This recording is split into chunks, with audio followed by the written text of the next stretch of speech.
This is the Ryder and Lisa replay. Brought to you by Action Furnace. Fixed right or it's free. We're talking about snack stashes this morning. You got one hidden somewhere? What is it? Where do you keep it? So I'm a big advocate for snack stashing just because that's yours. You know, you got to keep it somewhere private. Parents probably do it all the time with their kids. Mm-hmm. That's why you were stashing those large, dark chocolate bars hidden away, and then the dog found them. Yeah. Oops. My dog's okay, by the way, we think. Thank goodness. Like, so far, so good. But I found another one of your snack stashes yesterday. I was driving your vehicle. I opened the glove compartment to put in... It wasn't in the glove compartment. It was in the middle console. Oh, the middle console, sorry. And I was putting something in there. Oh, it was when I took your dog to the vet, and I was putting his medication in there. For the record, Ryder has been fantastic. I've been super busy because I work another job now. There's a lot going on. So even though he was busy... Adult dancer. I'm not an adult dancer, although I might add it to the roster. After watching Magic Mike last night, I was like, I could make $60,000 in a dance. Sure. But Ryder's been amazing, and he took my dog in to the vet, so thank you for doing that. But then that's when you found my stash, so I'm kind of embarrassed. And it was like a 26-pack of Ferrero Rocher. Yeah, they were on sale for $3 at Walmart. Like the day after Valentine's Day. I didn't know they came in that many. I know. I've never seen that many before. Like, it's so sturdy. It has to come in like this thick plastic container. Like, there was a Ferrero Rocher on Ferrero Rocher on Ferrero. Like, it was 3 levels deep. Yeah, you weren't supposed to find that. This is incredible. I love stashing snacks. We got this text from Janet, who's listening from Sherwood Park. I have Reese's peanut butter cups in my utensil drawer for the big barbecue stuff because no one looks in there. That's what you got to do. You put it somewhere where the kids, your partner, the roommates never go. So smart. Yeah, that's why you stash so much stuff in the cleaning supplies. It's true.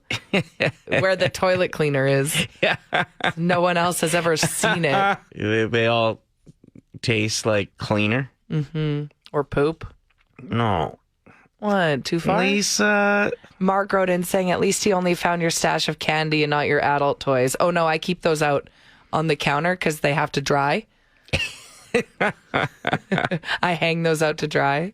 It's all good. I came in a couple mornings ago. I guess it would have been Tuesday morning. And there was like 6 huge adult toys that were drying on the counter here at work. Yeah, no, it's just another day in radio.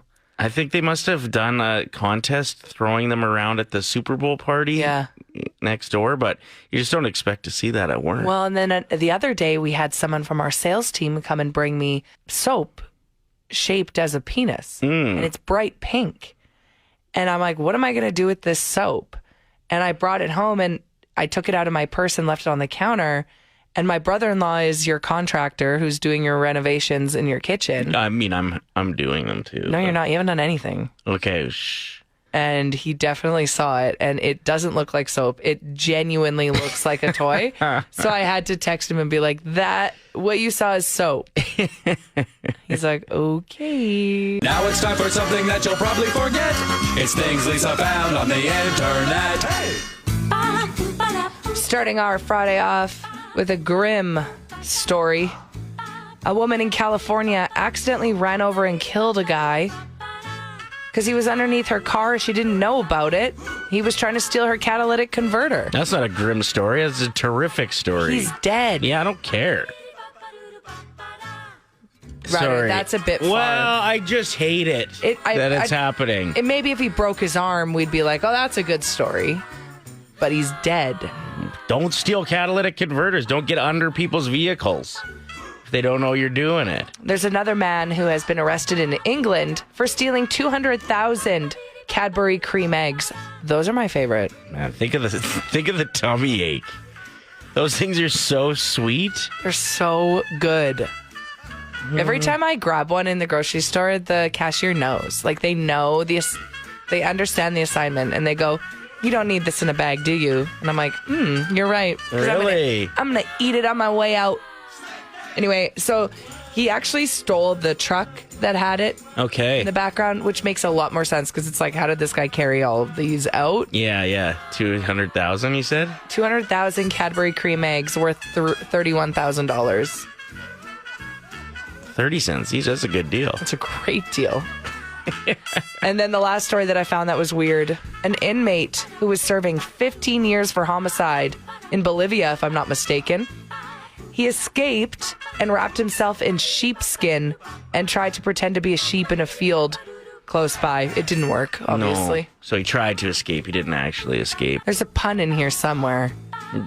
Or when you're Bad ideas. Bad ideas. But also, when you're in sheep's clothing. What's that line? Watch out for the wolf in The wolf. sheep's clothing. Watch out for the inmate in sheep's clothing. Yeah, this is interesting. So he tried to dress up as a sheep. Maybe he was just trying to escape to go and vote for the Liberals.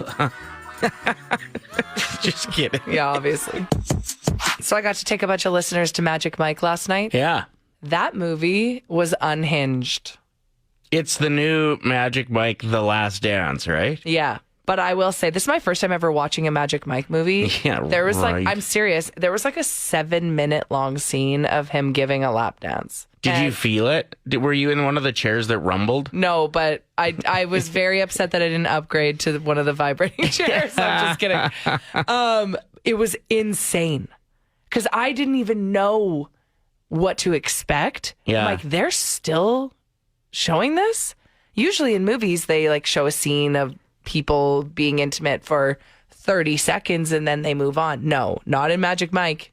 I'm like, this song is still going. He danced to the same song for 7 minutes. And was it with like I don't want to spoil this for anybody, but was it with like a love interest or was it just a random? It was a lot. Well, I don't want to give a spoiler either, but it Okay. was with the main character besides him. Yeah. And have you ever gotten a lap dance from a No. dude before? No. Was it what you would expect No. if you were going to get a lap dance? from a Channing dude? Tatum is next level. I totally understand why married women go home and they're like, why aren't you him? Because I've never seen anything like this before in my life. Like the way he moved Yes. or what? The way he was lifting her up, moving her around the room, I've never seen anything like it. I was laughing because I'm like, how are they not laughing on set? But they wanted it to be like art, right? Yeah, no, it was very sexy. But for me, I'm the type of person that likes to pull the curtain back. So I'm thinking about the whole cast and crew watching this scene. It was so cheesy. He was originally found, Channing Tatum, as a stripper, if I'm not Yeah. mistaken. So like, Makes sense. it does, hey? Whoa. So do you think this should be his last dance, or do you think there should be like, okay, one more dance? No, I do think that we can't be having a Fast and the Furious thing going on here where it's like the 10th movie of Magic Yeah, Mike. like he throws out his back. That's the whole storyline. What I really appreciated, people in the audience cheering and going like, woo, because then it's not awkward. Because everyone in the crowd is watching this extremely intimate dance for 7 minutes And straight. hooting and hollering, like everybody was getting into it. So big ups to everyone that came. If you're a listener that won your tickets through our station to come check out the Landmark Cinemas, it was so fun. I felt bad. There was a girl there with her mom right beside me, and I was like, is this awkward? And They didn't care. They're having the best time. do you think there were any ladies that watched that scene and then went home and weren't like, why aren't you like him? But were just like, instead, like, let's get it. Yeah, probably. There's one scene where like she's like sitting on his shoulders and he's standing up. Imagine someone getting home and being like, "Hey babe," they throw their purse, run and jump, just break his neck. DMs in the AM. Make sure to send your questions to Ryder and Lisa by emailing dm@play107.com. So just some random questions that get thrown our way that we do our best to answer with entire honesty. First question from Marianne. If you were going to live in another Canadian city, where would you move and why? Ooh, that's a good question. I came up with an answer immediately. I don't know why, but I've always had an itch to live on the east coast of Canada at some point. And Halifax to me seems like a big enough city that you would get, you know, the big city amenities. The pub scene's amazing. The seafood, the golf. Halifax is my pick. It's too windy. Yeah, I'm not good at golfing in the wind either. I got a really high ball flight. This is the thing that scares me about moving is like my doctor was like, you can never live in Calgary because of my migraines. Oh, okay. And then same thing goes for Vancouver. Just because of the wind? Yeah, the wind, breeze. Chinooks. Okay. Just the temperature. So it's Winnipeg for you. I guess so. Yeehaw. Woo, I like Edmonton. I like where I am, but I guess if I had to move... Toronto? No, you're afraid of heights. Too many tall buildings. Okay, well then, I guess I'm stuck here. Shanley reached out to us and said, what's a piece of advice you would have for someone who is starting their brand new career next week? Ooh. I have one small tidbit that I feel is very wise when starting at a new place. Don't heat up fish in the communal kitchen. No, go for it. Not in the first week. Give some for people to laugh at you about. That's fine. Don't get into the gossip nonsense. No. Remove yourself from it. If people start like chirping a boss, another coworker around you, go grab a coffee. Walk away. Honestly, because you never know who actually you might need to lean on, who is actually going to be a good friend of yours, who's got your back in those situations. You start burning bridges right away, I think you're in for a long, crappy experience. Okay, my advice is never reply all in your emails. Okay, nice one. Good answer. And our final question for DMs in the AM for this morning from Pete is, what's your favorite beverage? I like a really cold Diet Coke. Just crushing it too, right? I had one last night at the movie theater and I was just guzzling it Chug back. till it hurts, right? I love when it burns. Yeah. It's the burn. Yeah, there is something about Diet Coke, and I never understood it when I was younger. Yeah, you try and have just a regular Coke after living that Diet Coke life.